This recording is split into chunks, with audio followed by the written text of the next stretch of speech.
to In Pursuit of Magic, where we explore the things that inspire us, connect us, and the magic we find along the way. I'm Matthew Medina, and today's very special guest is an acclaimed interdisciplinary artist, poet, and educator whose powerful work weaves together language and image to explore deep themes of memory, identity, transformation, healing, and ancestral connection. She's the author of Prize to Read Right and Diary of Intercessor.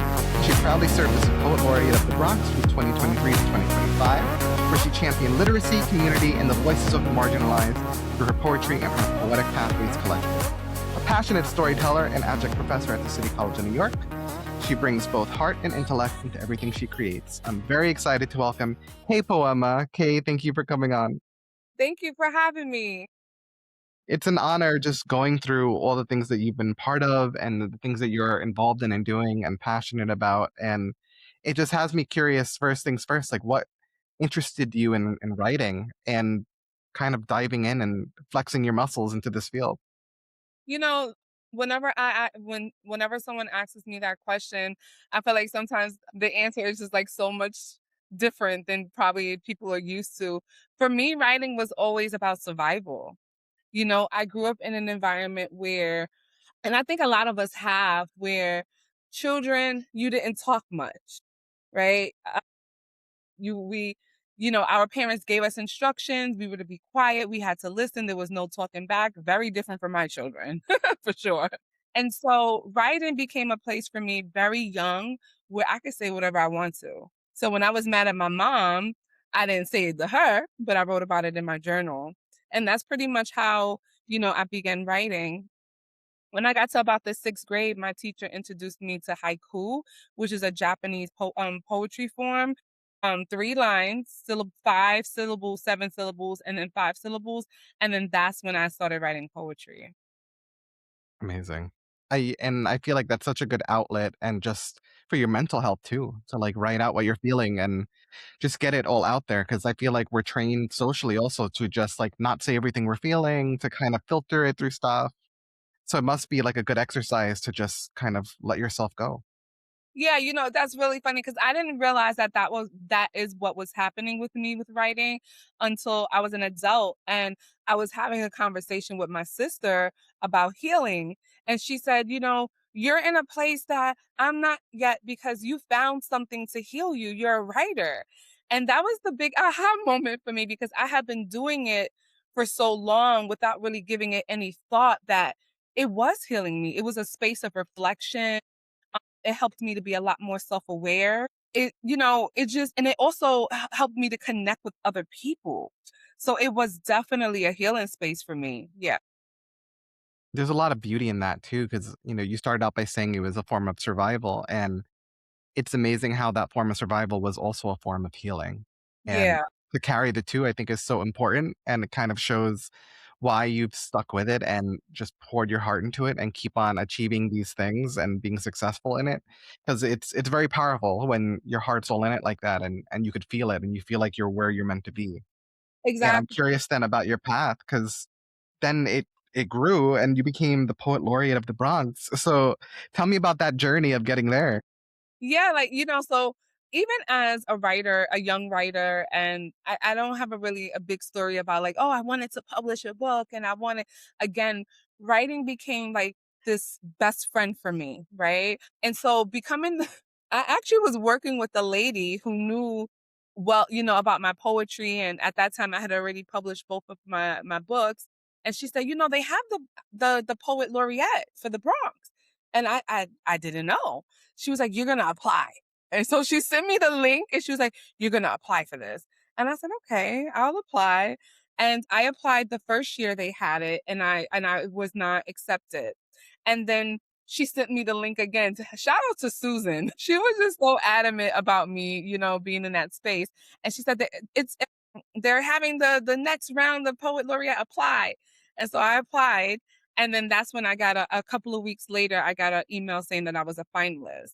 But even before that, when I was I had just graduated from the MFA program. So again, like writing was like you know, my best friend. I was still writing. I was still, very much into poetry, reading, and I think I was also teaching at that time too. So I think part of my journey was just continuously growing in the field, if that makes sense. But I wasn't thinking so much of like the awards that came with it or even like the publications, because we'll talk about how I got published because it was not like the traditional way at all. But yeah, my journey was just like basically focusing on growing as a writer and not so much focused on like the accolades that came with it, if that makes sense. Yeah, and I think that's why you've been successful. I mean, you're focusing on the art and the craft itself and just really loving what you're doing, which I Yeah, think is why it pays off in the end of the day because it shows people see that in your writing. yeah, I would agree with that too. And your poetry and art often reflect themes of memory, identity, transformation, and experiences of marginalized voices. What draws you to those themes and how do they connect with your life story and why do you think it's so important to tell these stories? Yeah, so again, I'll go back to the idea of like growing up as a child that didn't get a lot of space to speak. Also, that meant that when I asked questions, there weren't a lot of answers. And I think that's not a unique story. I think many of us have come from those types of families. And so for me, I always thought that it was so important to preserve memories, right? And to have those memories to hold on to as we grow up, right? I mean, it's so much more important to me now as an adult than it was when I was a child. And so as I began like digging into my family's past and understanding like where I came from, I wanted to preserve those stories for my own children, right? So that I can tell them and that they can keep, keep it going. And so I think what comes from that is that we gain a sense of identity. You learn who you are, right? You learn from because you learn who you come from and then you kind of like mesh it with who you're becoming now. And that's your identity, you know? And so for me, that's really, really important to know where I came from, to kind of get an understanding of who I am as I'm, still evolving as this writer, this poet, this mother, this educator. I think the beauty in that too is as you are evolving and growing as a person, as a writer, you're still writing. So you get to Yeah, kind of track that journey and look back and be like, wow, this is where I started, this is where I am now. absolutely. Absolutely. I agree. And in terms of that, you're also looking ahead. I mean, you've written books like Cry Sweet Bleed Right, Diary of an Intercessor, and you have a forthcoming memoir where the sun splits open. What has that writing process been like for these works, and what do you hope readers take away from it? So with so that's why I was saying like the my poetry books was very non-traditional the way I got published. I was really big on submitting to like anthologies and like smaller like literary works. And I had done that for a small press called Lily Poetry before it was a press. They had like a biannual literary magazine, and the editor loved my work so much she asked me if I was interested in publishing a chapbook, and that's how Cry, Sweat, Bleed Right came out. And then Diary of an Intercessor was my MFA thesis.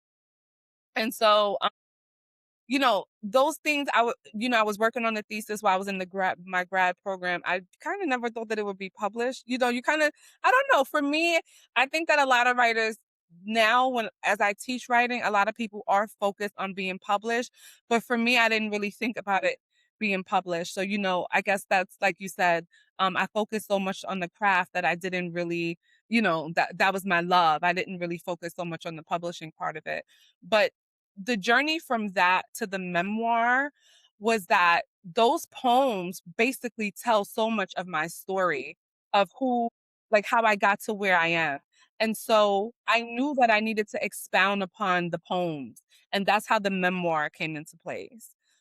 I thought it was like really important for me to kind of like explain to my audience, what these things are, fill in the blank. And I'm sure that's got to be a roller coaster of an experience and writing different memories and experiences and emotions at different times of your life. So, what has that process been like in terms of kind of revisiting things and getting it all out?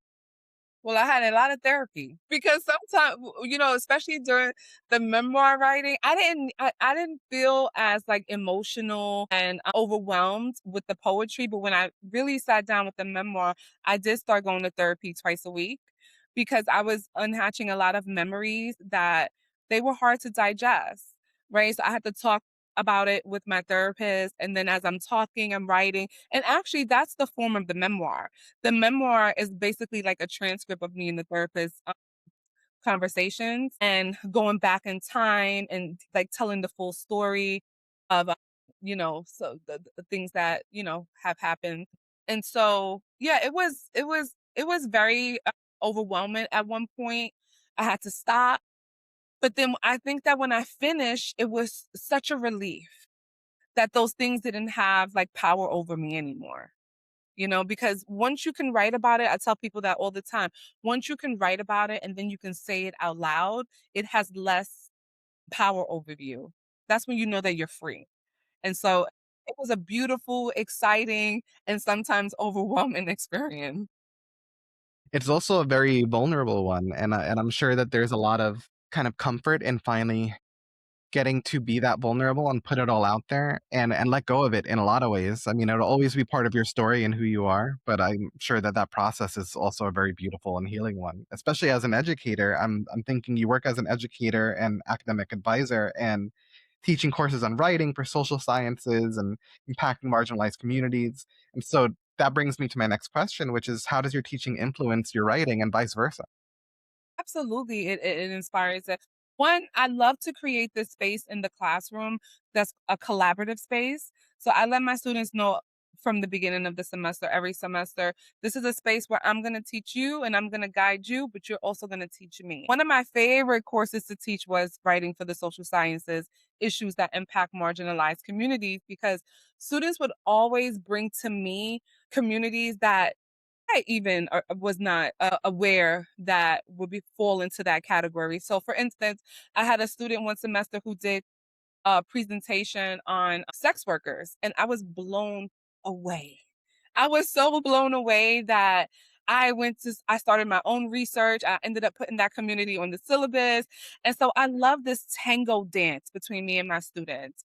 And that always somehow ends up into my work as well. Not only what I learned from them, but the relationship that we have with each other is very special to me. I think being an educator is something that I don't think it's something that I aspired to do per se. I think it's just something that was natural, innate to who I am, you know, to teach, but also I love to learn. So, I mean, yeah, my students definitely influence my writing. Well, I think also creating that environment is the perfect example of a great teacher because not every teacher is like that. And for you to create that space where it can be a conversation and discussion and you can all learn together, I think is a wonderful thing because it feels like a journey that you're taking together. Yeah, something I tell my students too is you disagree with me. If you, because what I want them to really understand is that this classroom is the beginning of your future. I want you to be the type of people that go out into the world and question things. Learn to do it respectfully. We always talk about being respectful, but I want you to question me. I'm going to question you, but I want them to be prepared for, you know, the world outside. We should be questioning things. All the time. And I think that's very important. And on top of that, you founded Poetic Pathways, which is a poetry collective in the Bronx. So what inspired that and what kind of impact have you seen it have on participants? So when I was the Bronx Poet Laureate, I had to have 10 community engagements a year. And so, Poetic Pathways came out of that. And what I realized is that very early on into my tenure as the laureate, I knew that I wanted to continue these spaces beyond 2025 when the tenure ended, right? And so I created Poetic Pathways as a space where Bronx residents and even people from other boroughs and came as well, where we would meet up at different places around the Bronx, and one to highlight the beauty and artistic value in the Bronx, but also to share poetry, to just like share collective stories. And I met such beautiful people. And the Bronx is where it's at, because people think it's all, I always say the Bronx is the underdog of the boroughs because people always talk about Harlem and Brooklyn, but there are some beautiful, amazing cafes here, park spaces. The Bronx is one of the greenest boroughs in the city. I mean, we met at so many different places, and the poetry was so raw and so real. and no one was worrying about if you had an MF or if you've been published.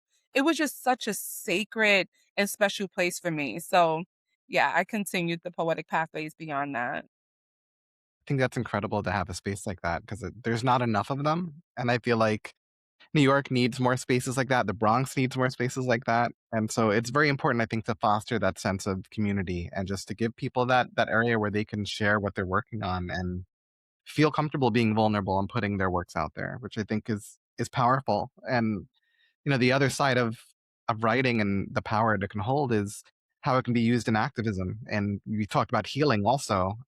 So, in your Absolutely. experience, how does creative expression help people process trauma? Which you talked a little bit about that, but also intergenerational pain, systemic challenges.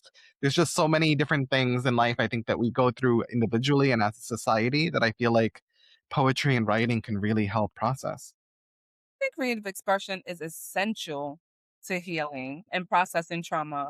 That's something I have consistently said. And I don't care if it's poetry, if it's dance, if it's whatever that you want to do creatively. I think talk therapy is important. I think if you need medication, that's also important. But there's something special about creative expression. It is unique to the person that's expressing it. And also, talk therapy, medication, those things work with different things. But creative expression, it literally involves your body. It literally allows you to release for me, for poetry, as I said earlier, writing things down and being able to process and reflect was a big part of how I was able to heal a lot of my intergenerational and childhood trauma. I've heard that from people who dance, that being able, or sexual abuse survivors that that dance, they're able to move their body, and it literally feels like an actual release. And so I think that creative expression is a really big, important part of healing trauma. Absolutely. And I love how, combining different forms of art can help in that process and the healing. And, with you bridge language and visual art a lot. And so I'm wondering, how do poetry and visual creation inform and enhance each thing that you do and create? I feel like they interconnect. They kind of work with each other. Yeah, and I kind of got into digital art accidentally. So it's so important for us to allow, like, to just be free. Like, if you have a hobby or you have something that you like to do, just do it. Because literally that's how the digital art came about. I was hosting all of these poetry workshops through Poetic Pathways as the Laureate. And I had all of these people that were showing up to the workshops consistently. And none of them had been published. And that was something that they were concerned about. And I said, you know what I'm gonna do is I'm gonna start a biannual zine. And so I started Bronx Vibes through Poetic Pathways. And then I realized I had to design the zine and I didn't have money to pay someone to do it. So I said, you know what? I love art. I have been trying to get into art for some time. And I just sat down and I started designing the zine. And that was the beginning, the genesis of me creating digital art. Well, it's amazing how you can then surprise yourself of what you're capable of, where you think, "Oh, well, this is what I do. Oh, actually, I can do this too." And it just keeps growing and growing, which is such I think, a beautiful thing too. But, in the space of finding those solutions to little things that come up, there's also moments where we run into obstacles and problems and even spaces, I think, when we're in the artistic realm and writing where we may get no's or rejections or things that don't work out. And so I'm curious, how do you overcome those moments and manage them so it doesn't put out the fire inside of you? Yeah, you know what? That's such a good question because that is part of being an artist. I feel like the arts is constantly being defunded, whether it's in schools, whether it's in the community spaces. And something that I always tell my students is, a lot of them are afraid to submit work because they're afraid of the rejection. They were afraid of the no. You have to build yourself up for that. That's part of the game. And it doesn't mean that you're not good. It doesn't mean that you won't ever get published. I think just who I am as a person, I was always the type of person to just keep going.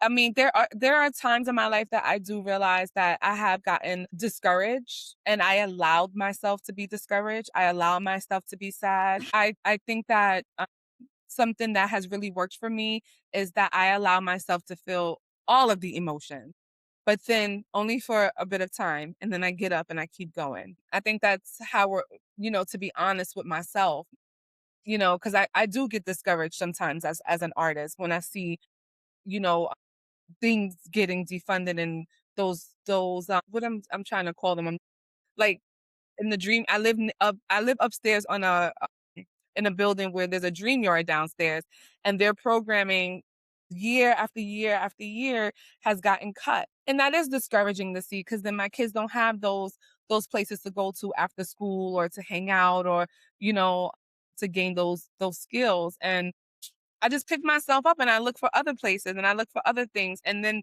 those are also the reasons why you push yourself to begin to create spaces, you know? However you can do it. I love that we're into this whole virtual digital world now because now we can get on Zoom and things don't have to cost so much money and we can begin to, continue to create spaces where they're being taken away from us. So, yeah, I think being discouraged and hearing no is a part of your life as an artist, but you have to just pick yourself up and keep going. Yeah, and I think one of the best things that you said also was learning to let yourself feel what you're gonna feel. If you need to feel sad for a bit, I mean, I still go through it. There's moments where things are going great. There's moments where they're not going so great, and I've learned, if I'm feeling some way, sit with it for a little bit, let myself feel it, and then I'm like, all right, now time to get back up. And that's hard sometimes. It is.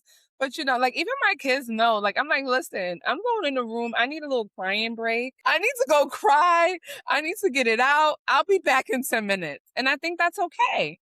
I think that we live in this world where everyone is desensitized. No one wants to cry. No one wants to be, everyone wants to be like kind of like the stoic robot. And it's not realistic. I think that part of being human is is allowing yourself to feel all of the emotions and not judge yourself for it. Absolutely. And I think a lot of those lessons of kind of letting ourselves feel what we need to feel and then moving through it and then getting ourselves back up again, it comes a lot from the things that inspire us and why we love what we love. And so for you, Yeah. I'm wondering what are your biggest influences and inspirations that got you into writing and helped shape your voice? So beyond the survival part, reading, I was always an avid reader. And one of my favorite poets, I always call her my poetry mom, was Nikki Giovanni. I had never when I found Nikki Giovanni, I had never heard a Black woman speak the way she did. And she was not apologetic. She loved being Black. And what was really important, and I don't think I've ever said this out loud, was that she was a light-skinned Black woman. And where I grew up, all the light-skinned Black people were saying that they were mixed with something. But she was just like, I'm Black. And this is my afro, and this is who I am, and I love myself. And I was like, wow, I was just like blown away by Nikki Giovanni. And I bought every book that she had. And I think for me, she raised me, her words, her language, her confidence. I needed to be like that. And so it was her, Sonia Sanchez, June Jordan, Audre Lorde. I mean, I just read all of these amazing Black women writers who were strong and fearless and scared and lonely and all of these other things. And yeah, and they inspired me to, carry the torch to keep it going.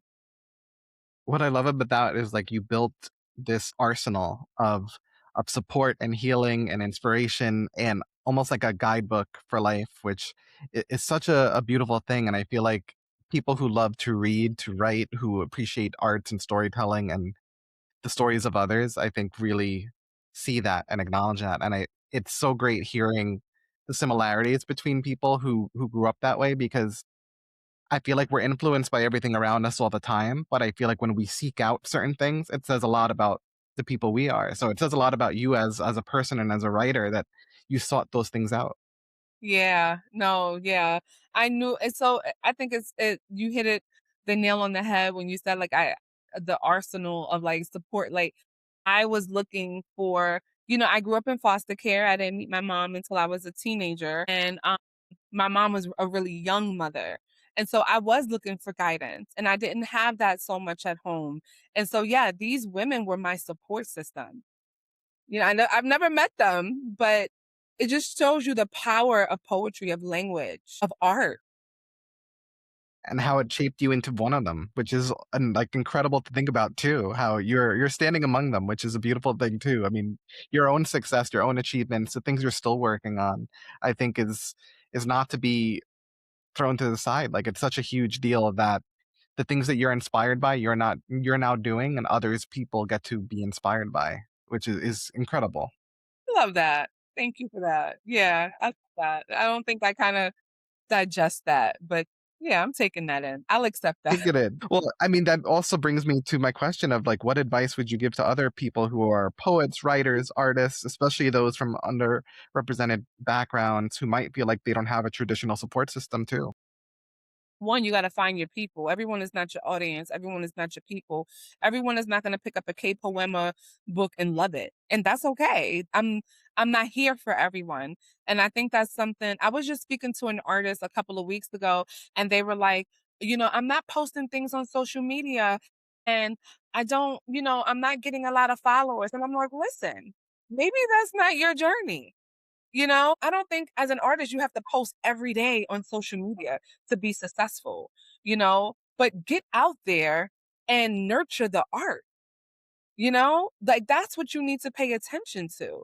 Again, I go back to this question all the time when I'm in workshops about publishing. Publishing is important. Yes. If you want to be published, that is important. But again, I think it's so important to nurture the art. Are we really creating from like a natural, or are we creating to be liked, or are we creating because it's something that's calling to us?